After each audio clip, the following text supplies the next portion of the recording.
Hello folks, you're very welcome this evening to our webinar. So I'm Dr Fidelma Healy and I'm Director in the West Cork Education Centre, and I'm delighted to welcome Dr Fidelma Healy here this evening and our college students. So Fidelma is a teacher educator and she's with Study and Careers. So I'm going to, on behalf of Region 4, so that's Limerick Education Centre, Tralee, Cork and West Cork, I'd like to welcome you and we'll get started. Thank you. Over to you, Fidelma.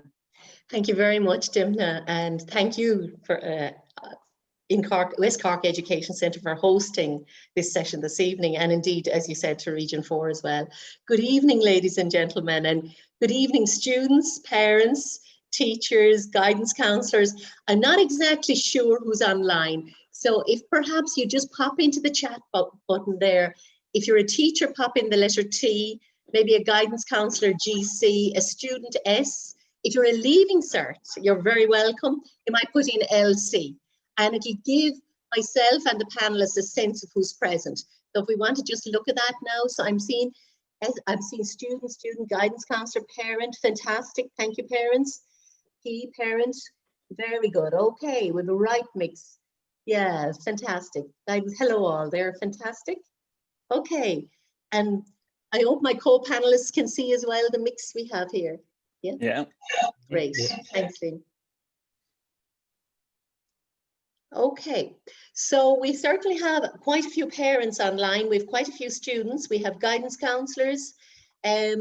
So I can presume that there's a good mix of everybody. Look, you're very, very welcome. I'm very excited about our panel discussion this evening. I have wonderful panelists on with me, and I've had reasons to get to work with each of these students and young people at different stages and in different ways. My name is Fidelma Healy. I'm a teacher educator, and the Director of Study and Careers, and we provide courses and consultations for students, parents, and schools, mainly in the area of study and learning, career guidance, educational testing, and psychometric testing. But this evening is, as you know, it's College Awareness Week. And this evening really is all about, I suppose, really inspiring our students, empowering our students, and enabling them to find their way in, you know, be it whatever course they'd like to pursue, but also career. And for that reason, I just thought sometimes, you know, as teachers and parents, and I'm a parent of young people, the same age group as we have online here, as our panelists this evening, sometimes I suppose we talk a lot at students, and I thought it's so much better if it would come from young people themselves. So I'm delighted to introduce to you our four panelists. I have Laura there on the top left, and Laura is a PME student with Hibernia College, having completed an undergraduate degree in UI Galway, and she'll tell you about that herself. Liam, on Dimna's right there, Liam is a recent graduate of Maynooth in music and French, and is working as a content analyst, and that's one of the new careers. I mean, when you think about content analyst, most people go, what's that? And, you know, I think we should be aware that something like 20,000 careers out there now. So most students at Leaving Cert level or even college level might only be aware of like 10 different careers. So I think we need to kind of lift the lid on a lot of what's available as well there. On my left are just below then we have Orla, and Orla is from Cork, but is studying currently in Reims in France, and she's in college in DCU, and she's studying global business. So you'll hear a lot from Orla in a few minutes. And on her right, then we have Evan. Evan is in UI Galway studying medicine, and he's in 4th year med. So these are absolutely wonderful people. I'm going to hand it over to them fairly quickly now. And I just want to really say that I hope this is an inspiring evening for everybody online. And if you have any questions, do pop them in the chat button, because, you know, say this is Generation Z. And just to tell you, just to say a little bit about Generation Z, they are our digital natives. They have been brought up with the internet and on social media, and I know you know that. But Interestingly enough, this is the generation that succeeds millennials. And because they were reared maybe during the Celtic Tiger, but also the crash, they're considered to be more risk averse. And, you know, while our millennials might have like 12 careers in a lifetime, this group of young people may be looking for more security. So we'll hear a bit more about that. So could I start with Evan, if that's okay, Evan? Yep. Evan is a Galway guy here. And Evan, I just want to ask you, you're in fourth year med. How did you get to where you are today, like in terms of your decisions? How did you make this decision? So I suppose it started when I was younger. So back when I was a child, I always kind of found myself interested in the science subjects in school, so particularly biology and chemistry. And as well as that, I loved going to the hospital and the buzz of it all. And a lot of people don't like that. So that was kind of something interesting, I suppose. Okay. So from then I kind of knew that healthcare was the kind of direction that I wanted to go. And then as I got older, I used to compete fairly competitively in athletics. So that kind of led to a few visits to the physiotherapist through the years. So for a good while, up until about the age of 16, I actually wanted to be a physio. Okay. And then, as a lot of people would know, like at 16, you're probably in transition year, and that's the kind of first time you have to kind of sample out the different careers or kind of options that you can try and follow. So in transition year, I had my work experience placement as part of the course. In that, I did placement with a physio, and I absolutely loved it. But as well as that, because I had the time and the opportunity, I did try out some other careers as well. So I went with a pharmacist for a while, and that was fine. I enjoyed it, but I knew it wasn't for me after that. And as well as that, I also did a type of special course. It's called SimMed. It's ran in UCHG in Galway. Right. So that's kind of an introduction to medicine for 16-year-olds, transition year students. So I spent a week on that. And Evan, just on that point, would there been doctors in your background, in your family? no, my mother minds kids and my dad's a farmer, so it was a bit of a strange one. I decided to go for medicine. But yeah, after that, I know did you said to me, Evan, when I was speaking to you before, you said only for that transition year experience in the hospital that I'd be talking to a physio. Oh, 100%, yeah. That week completely changed my mindset and my goals for after school. So as I went into fifth year of secondary school, I kind of geared my subject choices towards medicine basically. I put the head down and kind of aimed for the high points. I sat the HPAT, and now I'm a year and a bit out from qualifying as a doctor. And you're just 23 years of age, which is fabulous, fabulous achievement. Evan, you also told me an interesting story, which I think would be worth sharing this evening, about English and studying English for the Leaving Cert, and how it wasn't your cup of tea, and how did you negotiate that with the teacher? Yeah, so I'm sure everyone kind of has that one subject that they never really agreed with. And as I said, I was interested in the sciences. So when it came to sitting down to writing essays and trying to be creative and imagination, that just wasn't happening for me. But obviously English is a compulsory subject, so I did it all the way up through school, and I did higher level. And my first day leaving cert, my teacher actually said to me, or said to the whole class, if you're aiming for the higher points, you might consider doing past English. And I went up to him after that class and I said, should I consider going down? And he said, oh no, I have faith in you, you'll do well. And I took his word for it because he had confidence in me. So I stuck with it. But as the leaving cert year progressed, realized that to maximize my potential, I kind of had to focus on my other subjects. But my teacher, he'd still give me the work and I'd keep it satisfactory, but I slowly started focusing on my other subjects. But one thing about that is that teacher in particular, he knew that I was aiming for higher points and that English wasn't my cup of tea. So I kind of said it to him, like, just English isn't going to be my top 6. And he was understanding about that because he knew that I had a kind of a level of insight, that I wasn't just totally dropping the subject because I didn't care about it. I kind of left it to the side because it wasn't in my best interest to pursue it. But that's one thing I would say to Leaving Cert students: you're going to know your own strengths and weaknesses and make sure to play to that as you come to the end of school. Okay, Evan, thanks for that. And I want to compliment that teacher, because it's not easy for a teacher that's really into their own subject to be that, I suppose, generous, really, and understanding what he was thinking of you as opposed to his subject. I would like to go now maybe to Orla, if that's okay. And Orla, you're a global business student in DCU, and as I said, you're spending this year and I think next year as well in France. Can you tell us, how did you end up making this decision in your own case? Yeah, so I guess I kind of first heard about this course when I was in transition year, and I heard from a guidance counsellor that it was like one of the only double degrees in Ireland at the moment in business. So what that means is that you spend 2 years in DCU and 2 years in Neoma Business School in France, and you graduate with a BA in Global Business from DCU and a BA in International Business Management from Neoma. So I was interested in it because I didn't really know what I wanted to do, and I think business can be a great option because it gives you a great base and you have so many options that you can go into afterwards. And I knew I wanted to do a language, so I stuck with that. And then I guess it kind of stuck out for me when I heard about it in TY. I went to the open day in DCU in 5th year and researched it a bit more, researched the other options in UL and UCC, CIT, and then just put it first on the CEO. And I was lucky that I got the course and started in September 2018. Fantastic. So I suppose what I'd like us to do is give a flavor of what you're doing to the students and to those listening this evening. What's a typical day for you? Like, what did you do yesterday now, for example, Orla?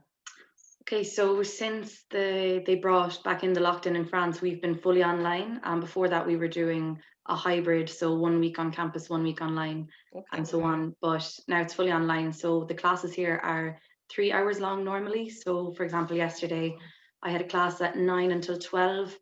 Then I will try to do a bit of exercise every day just to like keep the head and de-stress a bit.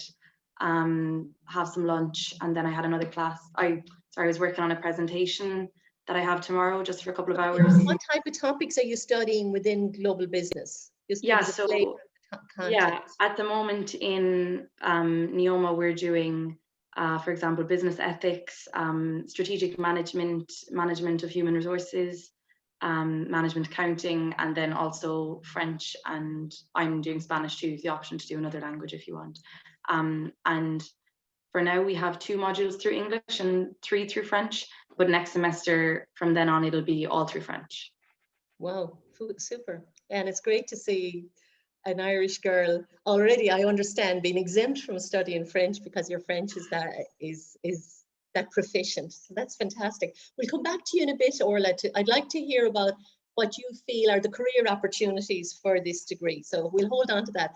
Liam, I'm going to come to you because, as I said, Liam, you graduated last year, and you might just talk to the people about your course, because it wasn't exactly plain sailing immediately, Liam, for yourself. So you want to just talk a little bit about that? Yeah, so I did my Leaving Cert back in 2013. And at the time, I really didn't know what I was going to do. I knew I loved music, but I also was aware of the fact that music was something I really loved. And I was afraid that maybe if I started working in that, it wouldn't be enjoyable anymore.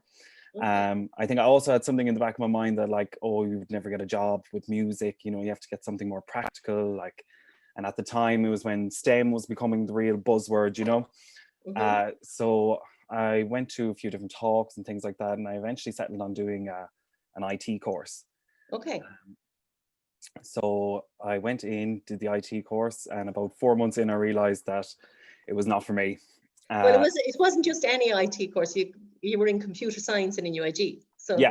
it wasn't something small. Do you know what I mean? No, it was the full hog, definitely. But yeah, I realized about Christmas time that it wasn't for me, so I had to come home and tell my mom that I really don't think this is for me and I don't know what to do. And she was she was very supportive, and she said, listen, just figure out what you want to do, and whatever you want to do, we'll sort it out, don't worry about it. Okay. So at that stage it was too late to switch to a different course or to switch college, so I'd have to reapply for the CAO. So in the meantime, what I decided to do was I would do a PLC in studio and live sound technology. So I did that in GTI in Galway. Okay. So that was kind of just to tread the waters and see if I liked it, was the technical side of music rather than, you know, the traditional side, which would be playing music and composition and writing about music and things like that.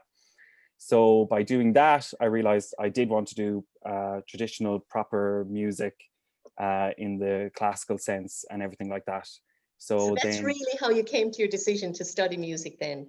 yeah, it was a roundabout, but got there eventually. Yeah. And I think that's the most important thing, is you don't always have to get it right the first time, and it really is not the end of the world. I think we have this huge pressure on us when we're in Leaving Cert to make the right decision and to know exactly what we want to do, and it's not always the case. And if it's not the case, it really isn't the end of the world. Like, I think that's very sound advice, Liam, to be given out this evening, because there is always the danger that when people looking in see 4 lovely faces here, 4 people that are happy now with their choices, that it gives the impression that everything was easy. But that's not the case. And at the same time, you figured it out, which is fabulous. And I know Liam to be an amazing musician, but also you studied French, Liam.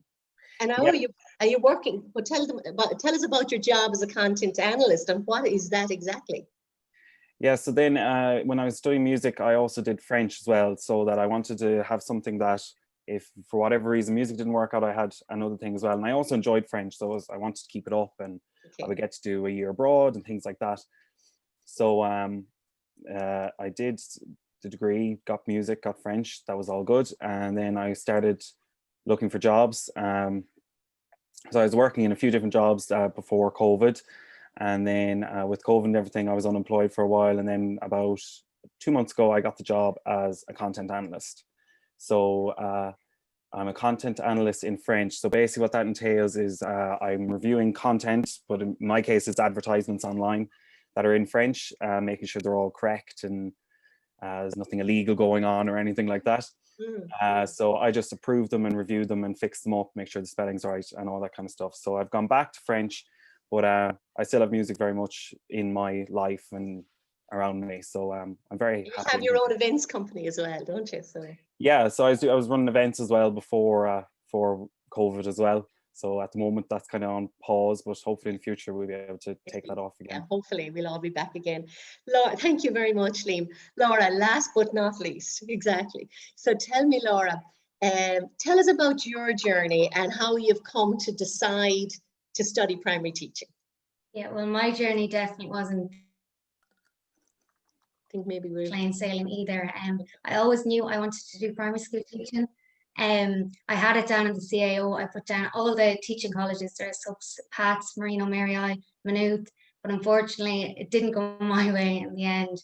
I ended up going to NUI Galway, but I kind of always knew that I would go back eventually and go into primary school teaching. But at the time when I didn't get the points, obviously, as anyone would be, I was extremely disappointed. But, you know, everything happens for a reason. This is just the route I was supposed to go down, I think. There's a back door into everything anyway. So I went to NUIG, I studied geography and sociology.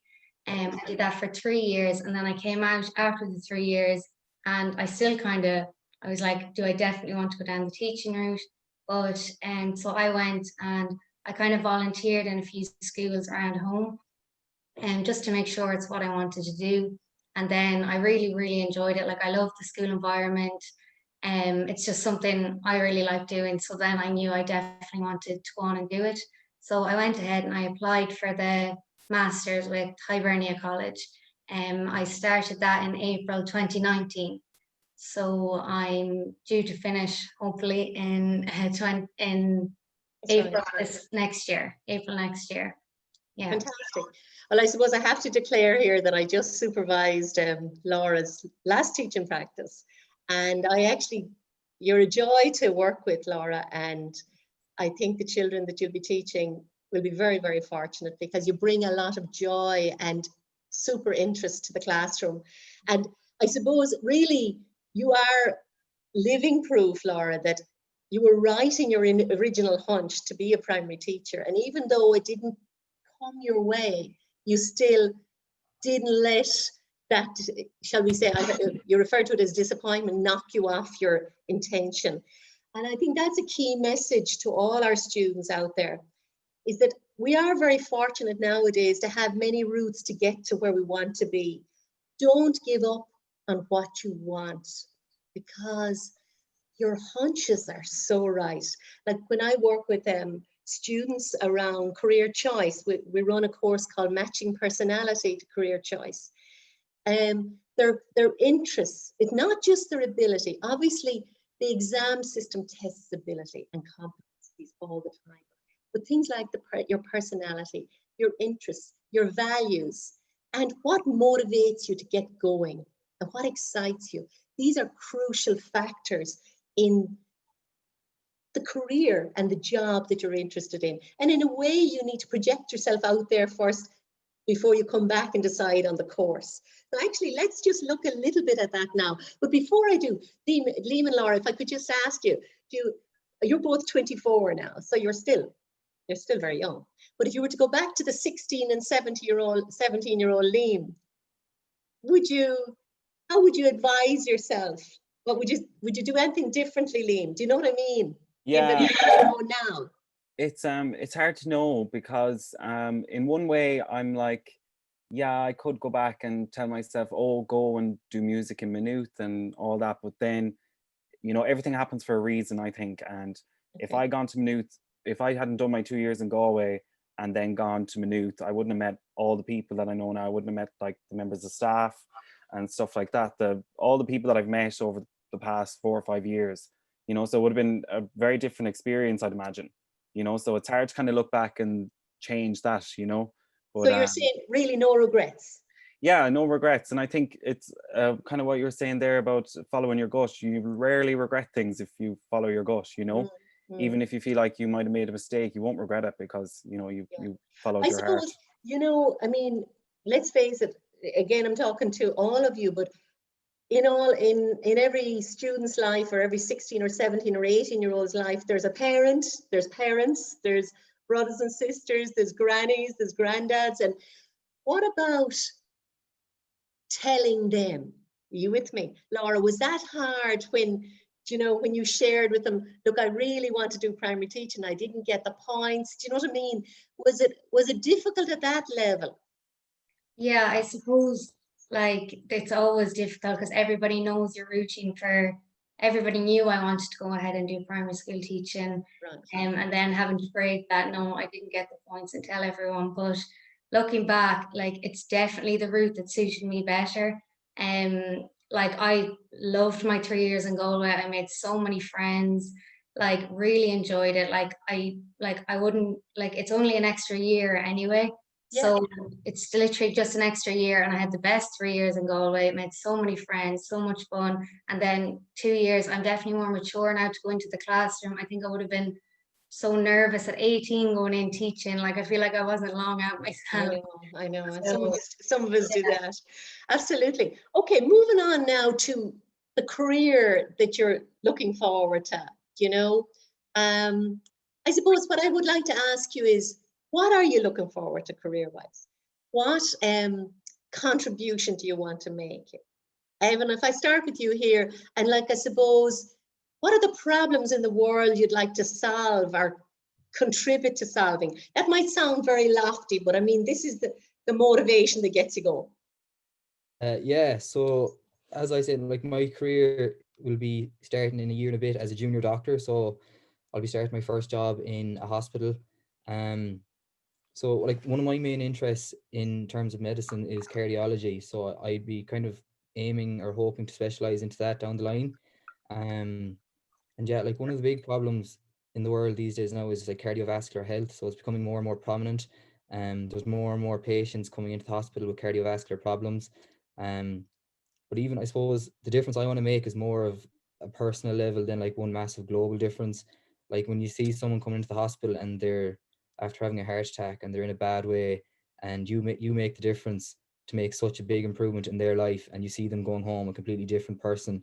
Like that's just the sort of change that I'd like to make down the line in my career anyways. Fabulous. And how long will it take? I know you're in a year and a half, you'll be a junior doctor. How long will it take you to be a cardiologist, Liam? So all in all, you're looking at 5 or 6 years of college. After that, then you probably work for a year or two before you start specializing. And then to become a cardiologist, it's another 2 years of basic training. And after that, you're looking at 4 to 5 years of higher specialist training. and maybe a year of a fellowship. So all in all, you could be looking at 12, 13, 14, maybe 15 years of training before you could actually apply for like a consultant's post maybe.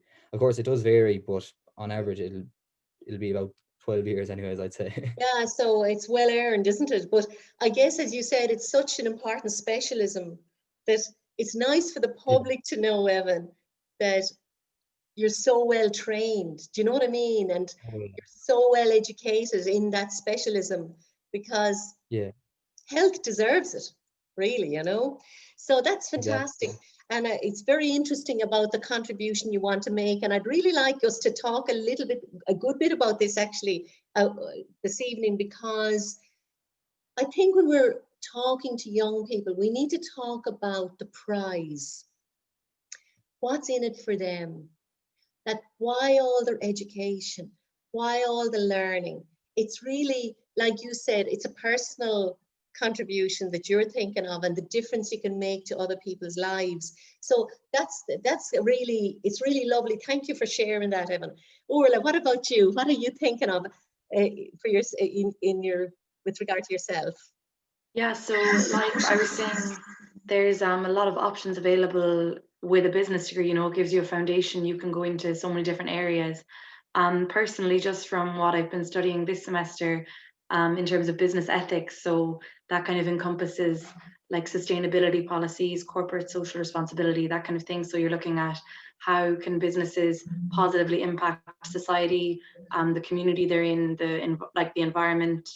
So I think in the future I'd be interested in some kind of sustainable business post or something like this. Potentially I would do a master's. I haven't looked too much into it yet, because I won't graduate until 2022. But I would definitely be interested in doing a master's in sustainable business, and then looking at working as part of a business to improve their policies and to ensure that, like, you know, for example, Coca-Cola are like the biggest plastic polluters on the earth. Like, what can you do to mitigate this, to like try and not have the world burn by 2030, that kind of thing. Fantastic. So that's telling me a little bit about your values, Orla. Do you know what I mean? Yeah. If sustainability is something important for you, you're also looking at the green agenda, aren't you? You're looking at the whole issue of waste. So yes, this is just, again, to the students online, the values that motivate you are a very, very big factor. So you mentioned a company there like Coca-Cola, Orla. So given what you're studying right now, what options could you present to them? Or is that an unfair question to put to you? I think we actually were studying this week. We were looking at the circular economy. So, you know, if you reuse like a PET bottle instead of like fabricating it from oil, you're going to use 50 to 60% less energy, and you're going to have a lot less of the plastic waste ending up in the ocean, that kind of thing. So it's really about like putting the onus on the companies to reduce their waste, to start not just recycling, but to reduce, and then to look at reusing things as well. Kind of the 3 R's, you know, everyone forgets about the first two a lot of the time, and to avoid kind of just plastering over it with some PR stunt, that kind of thing. Fantastic. And Orla, are you learning as well about public policy as part of that? You know, how you can influence government to incentivize that? Yeah, so we haven't really looked at that yet. I think maybe next semester, that kind of thing, we'll be looking more at like governmental policies, something along those lines. For the moment, we're just kind of looking at it from a business perspective, I guess. Yeah, it'd be very interesting when you merge the two, because I guess until we have to change, we don't change. Do you know what I mean? Absolutely. And now I think the world is looking at the green agenda in a new way, through a different lens. Liam, I know you've started a job as a content analyst. Do you see yourself staying there forever? Like, as I said at the outset, you know, it's predicted that Generation Z, young people born from the mid-90s right up to maybe 2010, that you'll have probably 12 to 17 employers during your life. So have you a little plan in mind? I know you've just started a new job, so it's... Yeah, well, I definitely will be fitting the bill, I'd say, for the different... I've had about 5 different jobs this year, you know, so it's always changing and stuff like that, but I'd hope to stay in this job definitely for a while. it's definitely something I enjoy, and seems to be room then to expand and learn more, you know. Okay. In terms of long term, I'll have to see, because once events get back up and stuff like that, I'd like that to be maybe down the line something I'd be more involved in, and then maybe if there was a way to marry the two things of everything I'm learning now and in the French world, match that with the music world, and then have some kind of career that would tick all the boxes then, you know. But I'm very Yeah. happy Have you that thought about that, Liam? What could that be? oh, I don't know. There's so many different things that Yeah. it's No, but hard to know how to mix it all. But it's event interesting. management as a global thing involves so many elements, you know. Mhm. Like between, you have to have your budgets and your communications, and you're always talking to people and setting things up, and promotion, marketing, all these kind of things, you know. So there's so many elements involved in it that it does tick all the things. That's before you even get any of the creative stuff out, you know. Super. And thank you again, Liam. Laura, just to say, there's a question in that you'd probably be able to address. Is it difficult to get into the PME? So you might talk to whoever has asked that question online, and then just talk a little bit about the area of teaching that you'd like to get into yourself. Yeah, so to get into the PME, I applied for the one with Hibernia just because it's really flexible.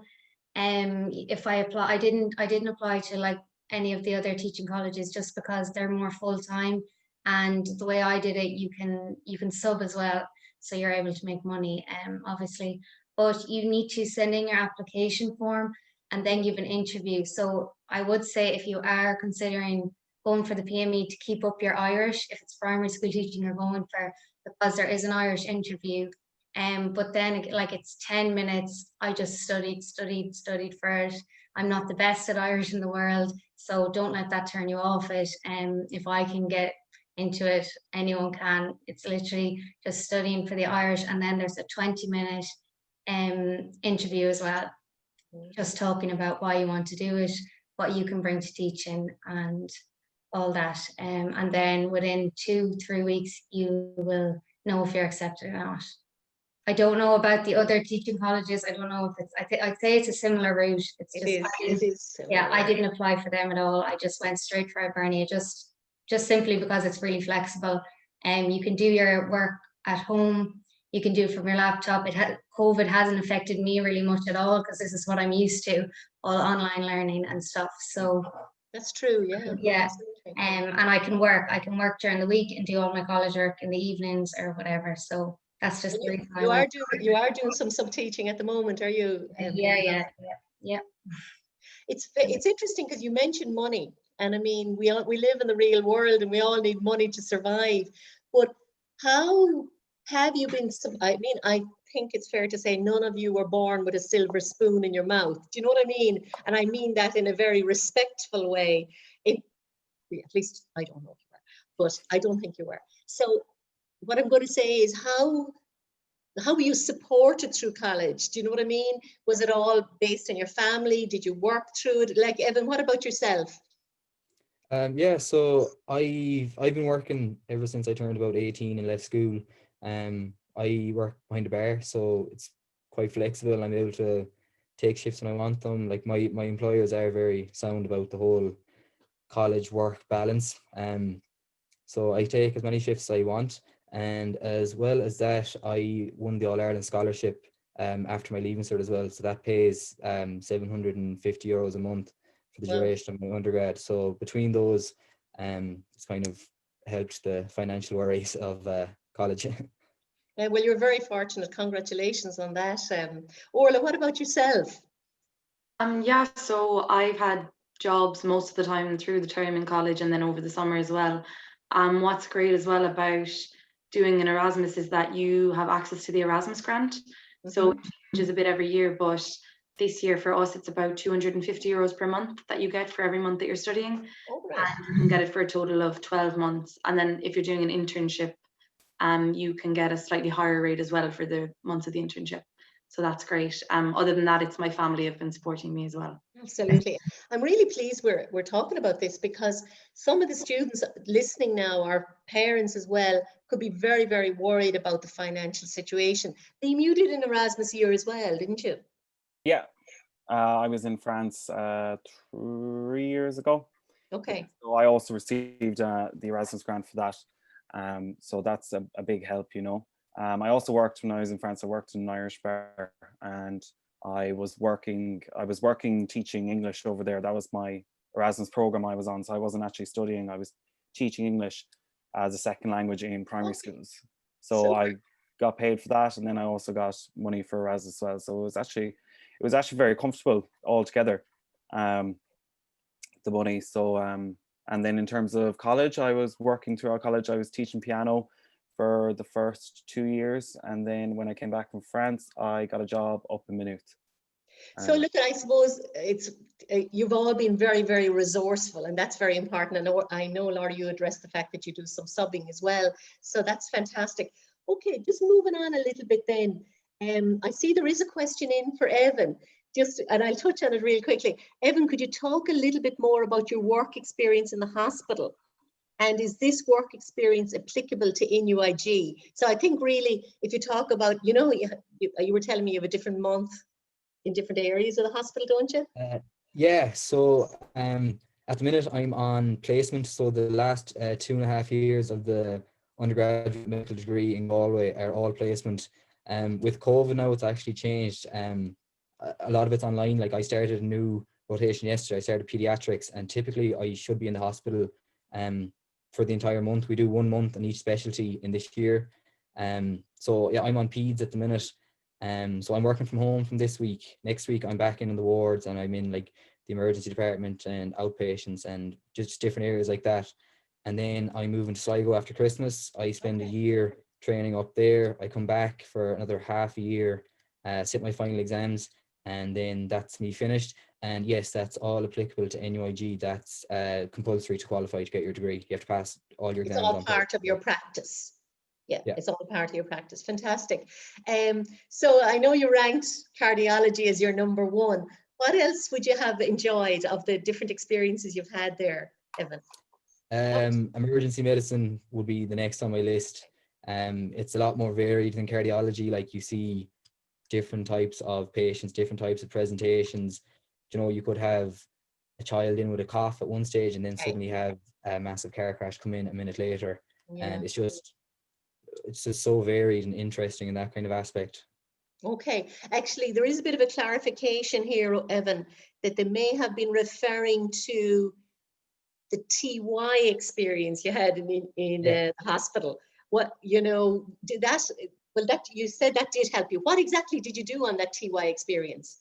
Yeah, so that TY experience, the year I did it, it was the first year that it took place. It was kicked off the ground by a few of the consultants in there. Dr. Elizabeth Walsh, the consultant psychiatrist, and Dr. Michael Binchy, or Dr. Binchy, he's the head of the emergency department in Galway. So basically what it was, a week long in there, and it varies what you do every day. So some days we might have been doing like practical skills, so we might practice taking bloods from a mannequin. Other days we might have had like lectures from different doctors of different levels of experience. So like an intern spoke to us, consultants spoke to us at different stages. And the kind of topics they taught us on are the sort of lectures that I've had in college since I started the degree. So they just kind of give you a whistle-stop tour of undergraduate medicine, and you get to see, you get a sense of whether you like it or not. Would you be suited to it? And I found it very beneficial. It's called SimMed. It's still running now, actually. How do you spell that word, Evan? SimMed, SIMMED. I think if you get in contact with UCHG, they'll be able to tell you more about it. SimMed, very good. Well, listen, thank you for all of that. I want to move on to the whole area of stress and managing stress. As you know, mental health is a very big issue. And it's a very big issue amongst nearly, I suppose you could say, the whole population, but particularly young people. And there is some evidence that Generation Z is particularly prone to mental health issues. So I just want to ask you, in terms of your own life, in terms of, you know, your getting to where you are today, would you have experienced stress? And how did you manage it? And like, what were really stressful moments for you? So I really appreciate you sharing and just talking to us about that. I suppose maybe if I start with yourself, Orla, on this one. Yeah, sure. So I guess the most stressful point for me getting up to here was probably the month before the leaving cert. So up until then, I was getting on fine, got through the orals and the practicals, no problem. But then we got let out of school, say the first or second week of May, and we went from being like completely structured, every minute of your day was planned out in school, to then having to suddenly do it all yourself in what is like probably the most stressful time when it's coming down to the wire. So I just found that quite stressful to try and structure the day, organize myself, make sure I wasn't getting too bogged down in anything. But I think what really helped me was to like make out a study plan for every day, just figure out what I was going to do, and like have some like proper breaks put in every so often, and then just trying to like get out of my head a bit at some point during the day for half an hour, go for a walk, listen to some music, whatever is like your de-stressor. I would definitely recommend that you don't lose sight of it during the leaving cert, because if you just get too caught up in it, you can like work yourself into just a stress ball, you know. I think it's very, very good advice that I'm glad you mentioned about taking breaks, because the brain needs time to assimilate and absorb everything that's been learned. And you know how, like, I suppose we all have the habit of cramming at the end. And often when we're cramming, we're only really focusing on short-term memory, which within a day, 80% of short-term memory is lost unless you do something with it, unless you operate on it, unless you talk about it, practice it, you know, just literally operate on what you're learning. So that one way to help you do that is, as Orla said, to take a break, maybe that in every hour you should be factoring in at least 10 minutes. Now, I know when you're in the flow, sometimes you keep going and that's fine, but then you need to take a longer break, because it's by just going for that walk, by chatting to someone else maybe about what you're doing, that you're going to embed the learning, but you're also giving yourself a mental break. So that's really, it's just you minding mental health is critical, because we're all at risk of mental health issues. I studied health promotion for about 4 or 5 years myself, and that was the thing that struck me, that we can be so well, and then we can have a critical moment whereby we're totally torpedoed, and we're surprised that it happens to us. So that minding our mental health is it's a daily thing. It's not just something that can be put off till the summer holidays, which I know when you're working very hard, we all look forward to the holiday, all right, there's no doubt about that. But it's a daily thing. What about you, Laura? Have you experienced stress along the way? Yes, yeah, definitely. I suppose for me, how I cope with it is using the people you have around you, like your family, your friends. For me, a lot of the time it would be teachers in school, for example, like on teacher practice. And that's one thing I would find very stressful. The workload is a lot of pressure going into a new class and stuff. But like the class teacher is there, she's there to help you. A lot of the time they've all been through it. They know exactly what it involves and everything. So they're there to help you, to use them. Your family as well. Like I know, like I had my mom up laminating things for me. You know, you like use everybody around you, as well as taking breaks and everything. I think it's very good advice to share with others what you're doing, because nobody can help you unless you let them in. And that's a personal style. Like, for example, my own daughter would rarely tell me what's bothering her until it's maybe a big issue. And I just say, tell us a little bit more before it becomes a big issue. So that, thanks for prompting me on that about the whole sharing. I hope I didn't cause you too much stress on teaching practice. No, you didn't. That's my own stress. What about you, Liam? Have you experienced stress? Yeah, I suppose just speaking of that there about letting things build up, I think I definitely let me not liking my course build up for too long, and worked myself into an awful hole about how awful it was going to be, and you know that my parents going to give out to me and say, you can't do this, no, you have to do it. And you know, I literally just said it to my mom and she was like, that's fine, you know. Yeah. So I worked myself into a whole tizzy about it, you know, when there was no need for it.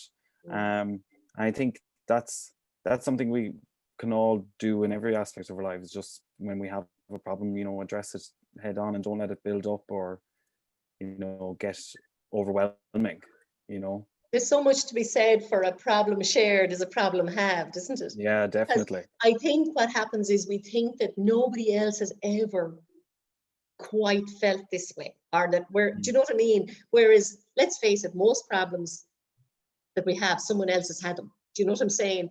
So that it is worth sharing. Evan, what about, are you in the right place if you experience stress? Exactly. Like Orla said, the month before the Leaving Cert was quite a stressful time as well. But in particular, I had one set of exams about a year and a half ago that they stand out as very stressful for me up until this point. I remember I had 3 very hard exams on 3 consecutive days, and I was just struggling with studying the volume of material for all of them. And yeah, so I just kind of worked myself up an awful lot about that.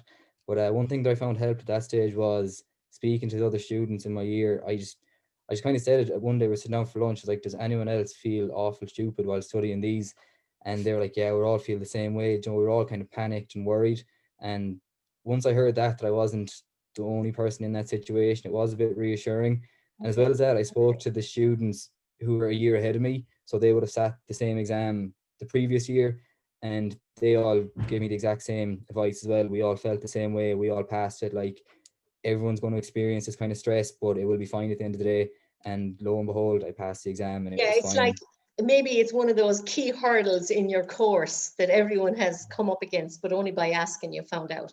Okay, let's look at the advice then that we give to students, to parents, and to teachers. Do you know what I mean? And the education system generally.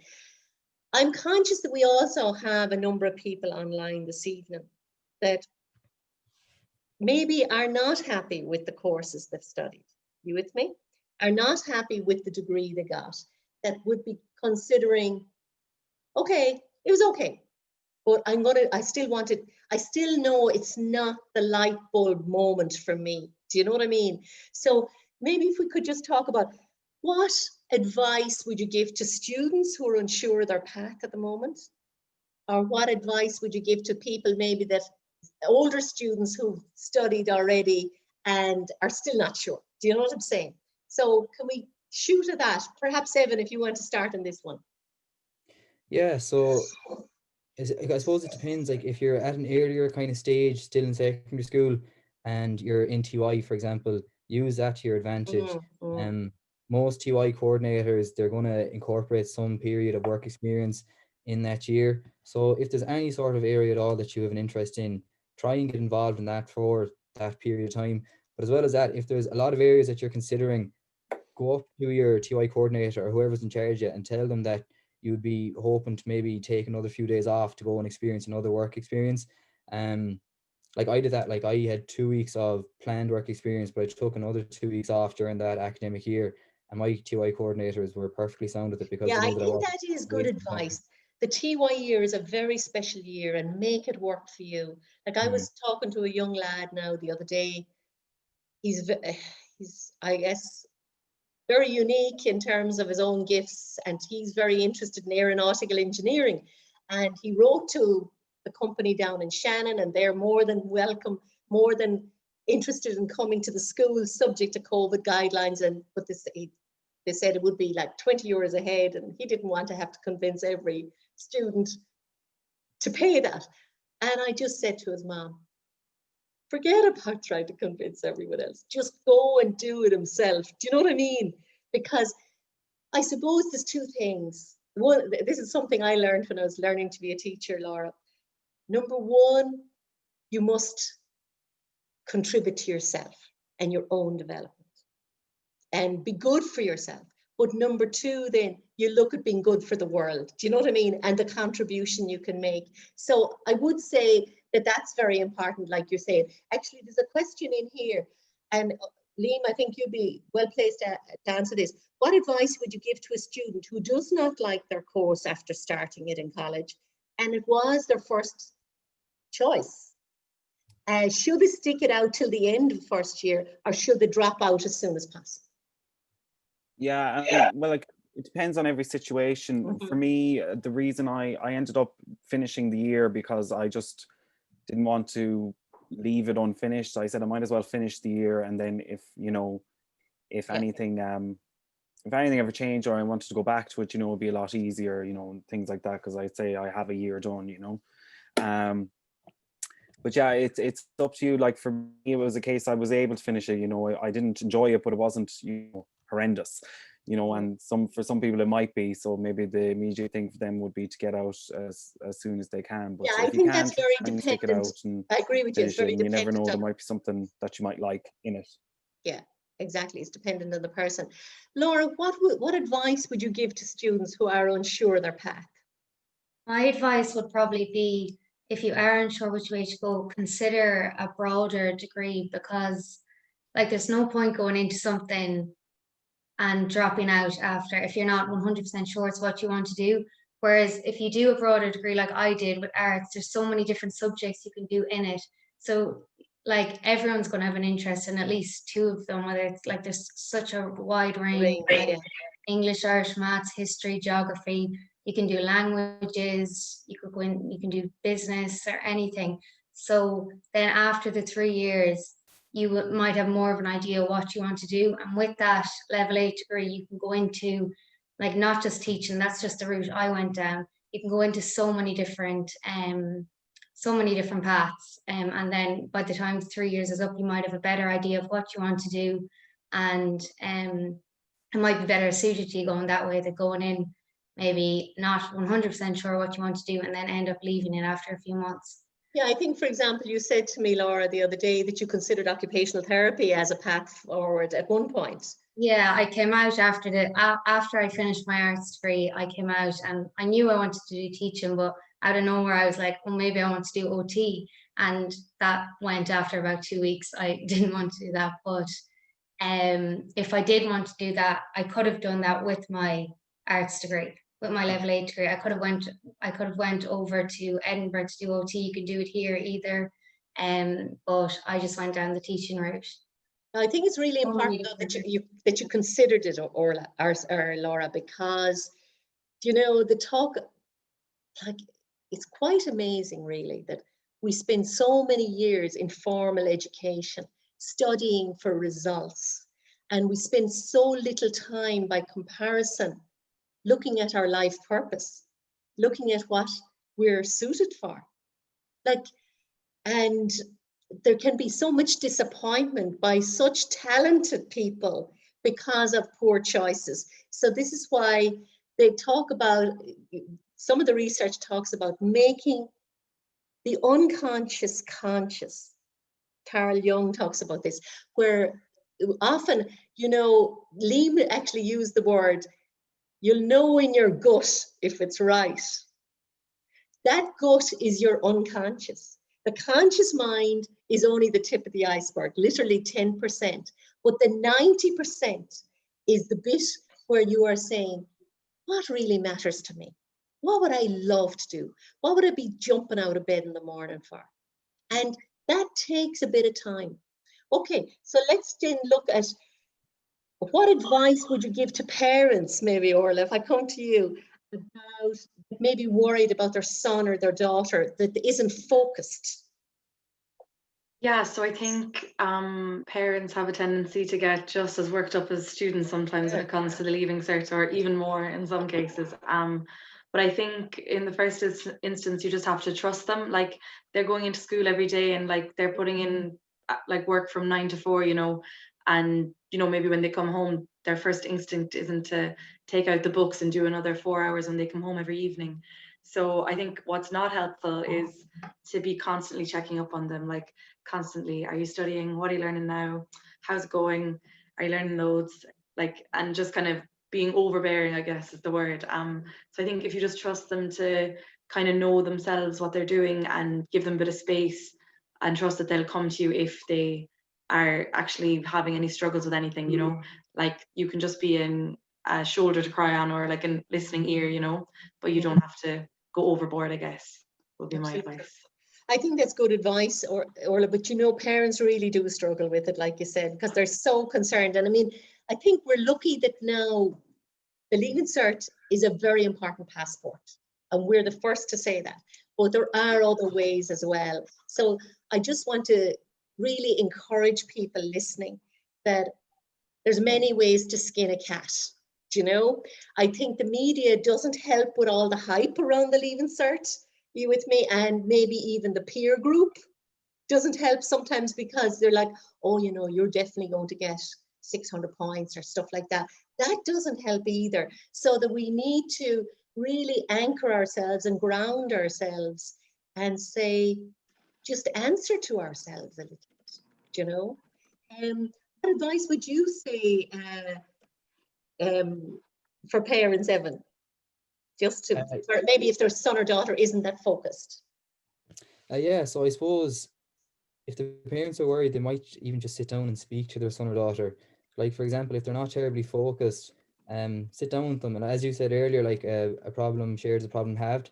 So, you know, I know, like, if my parents sat me down back in Leaving Cert and said, oh, I'm worried about you, you're not studying enough, I would have taken that seriously and actually put in a bit more effort. As well as that, it's important to consider where the student sees themselves going as well. Like, if the parents are worried that their son or daughter isn't going to come out with 600 points, you know, the son or daughter might want to go on and do an apprenticeship or something like that, and the points mightn't be totally relevant. So it is important to take the student's perspective of it as well, and maybe kind of come to a conclusion or a decision together of like what the next step should be. Absolutely. And like the other thing is, I mean, I'm sure Dimpna, no more than myself, has had lots of experience with people in further education. Sometimes they dropped out of school early and they come back 10 years later. And now we have the access route back into college. Do you know what I mean? So Exactly, yeah.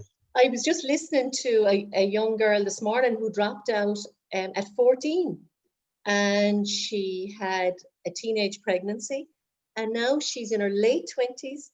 And she said, I didn't want to be a statistic. And she's starting a PhD through the, and she got back in through the access route.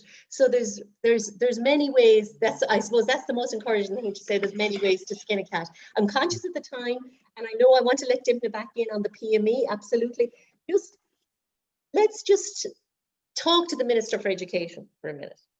And can the education system be more helpful in the whole area of life purpose, career and course direction? And what's your view on this, and what would you propose to them? If I start with you, Orla. Yeah, I think the first thing that would make a big difference is a bit more flexibility around the exams. You know, you're literally never going to be in a situation again, well, I haven't been anyway, where you're going to have to sit 10 or 11 exams in the space of 10 days, you know. So I think if you could have the option to sit one exam earlier, one exam later, or something along those lines, it would just take a lot of the stress off. And as well, if you're coming up in like what you'd call in college extenuating circumstances, like you're sick or something else has come up, like a bereavement, and completely like throwing away an exam, you have the option to sit it at a different time or something like that. It would just take away a lot of the stress, I think.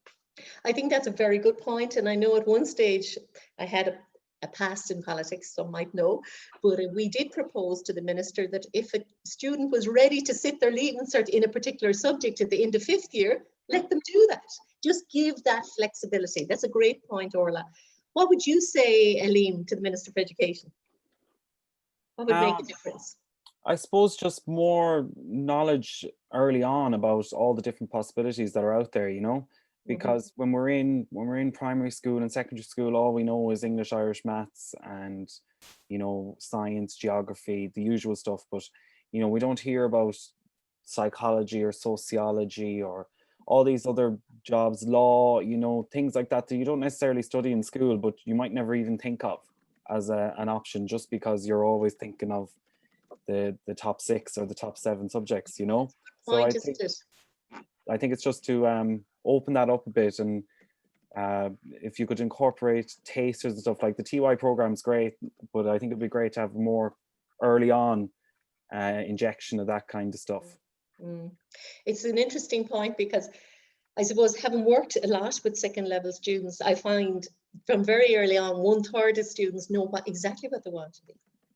Another third are thinking between a few areas, but then you have a third that don't. And often if there's nothing more excited than a first year group in secondary school. They are just gung-ho. By second year, that excitement can be gone. And that is the time I would agree with you there, Liam, to invest in them and just say, like, for example, if they want to make and do things and to be engineers, they're going to need maths.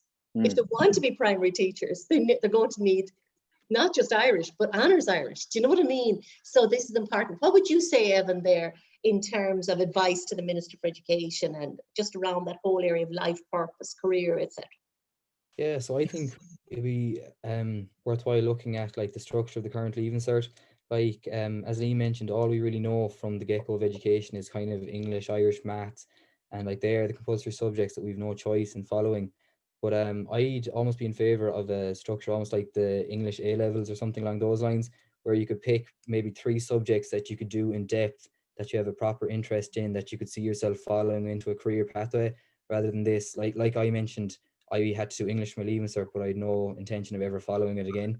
So that'd be something I'd recommend, maybe like allow the student to kind of veer off into the direction of a career while they're still in secondary school, you know, pick an area to go with it. And I know some countries do that you mentioned the A-level system. But I suppose maybe we're looking for another pathway then, Evan. Do you know what I mean? Because some need the broader approach. Laura, what would you say to the Minister? I think more career guidance classes in secondary school, maybe in 5th and 6th year. Because I know same kind of what the lad said, like in school, I didn't really know. I know when I was in the Leaving Cert, I knew all the basic jobs there was, you know, like doctors, nurses, teachers, you know, but like after that, I kind of just thought that was kind of it. Like if they kind of had more career guidance classes in school to teach people about all the different options there is out there. I definitely think that would benefit them a lot.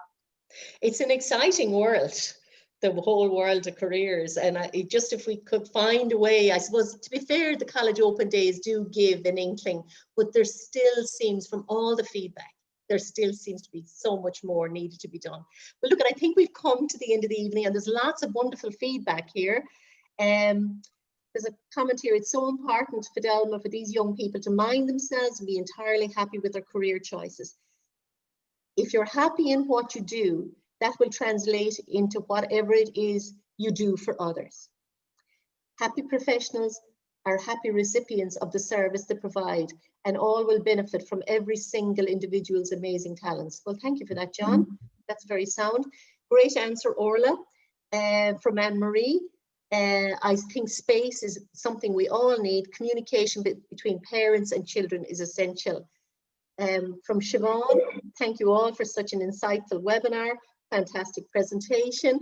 And I want to, I suppose, say thanks to everybody that is present on the line. Thank you especially to my amazing panelists. And it looks like we're going to be calling on you again because there's a request in for another one of these sessions. I'll have to talk to you offline about that. But just to say, this is the first in a series of exciting panel discussions that Study and Careers will be doing into the new year. And we'll be also interviewing some influential people. And my first guest in the new year, believe it or not, will be Tony Houlihan. And that will be streamed into classrooms through another one of Region 4's education centres, through Tralee Education Centre. And I know Dimna is here from West Cork, and I know she'd love to be part of that as well. So I'm really, really grateful. So look, could I pass you back? And thank you so, so much for being with us tonight. And I hope you really enjoyed it, and we'd love to be back with you again. So Dimna, Gora Mahagat, and Gora Mahagat to Limerick Education Centre, Tralee, Cork, and yourself for hosting. Thank you very much, Fidelma. Well done. Congratulations to Laura, Liam, Evan and Orla. My goodness, you're pure professionals there, experts. And well done, not a bother. Oh my goodness, your families must be so proud of you. Just wonderful. And when you were talking there about, you know, careers and going forward and the open days, and I think, you know, talking to people who are doing the job, if you have an idea of a job, talk to someone who's actually in it. Forget about the course, because sometimes people are doing a course and saying, oh, I hate this section and that section. That's life. There's always some parts of it that you're not going to like. So just get over that hump and look at, you know, what's it actually like on the ground, so that you don't spend a few years studying something and then realize, oh my goodness, that isn't what I wanted to do. And just back to the PME, I would say, and Laura had mentioned about going into a local school, you know, go into your school if you can at all, do a bit of observation, get in there. You will especially get into the infant classroom, and you will know at the end of a day whether this is where you would like to go. And if it is, True. go for it. Because, you know, you can do anything you want. There were back doors and routes. I mean, you can go through the colleges of education, do 2 years full time. You can go the online route with Hibernia. There were different routes. And of course, yes, the Honours Irish, high honours. Is it, Laura, is somebody asked, is it a H3 now? It was a C3 back when I did it. What's that? Yeah. Is that a H? Yeah. I don't So know. H3, H4, Yes, it's it a high is. honour. Yeah. Yeah, and obviously it's the fluency as well, like Laura said. But just on that one, we do prepare students actually in Study and Careers. Myself and another colleague, we prepare them for the PME interviews if anyone needs that in the future. Okay. And we've Fidelma's email I've put in there. It's fidelma@studyandcareers.ie. So if you have any follow-up questions, and thank you so much. So delighted to be part of this. So Region 4, that's Limerick, Tralee, Cork and West Cork Education Centre. So I'm the Director in West Cork, signing off and thanking you all and wishing you Ihawa agus Kula Slav. Slán. Thank you very much. Thanks very much, everybody.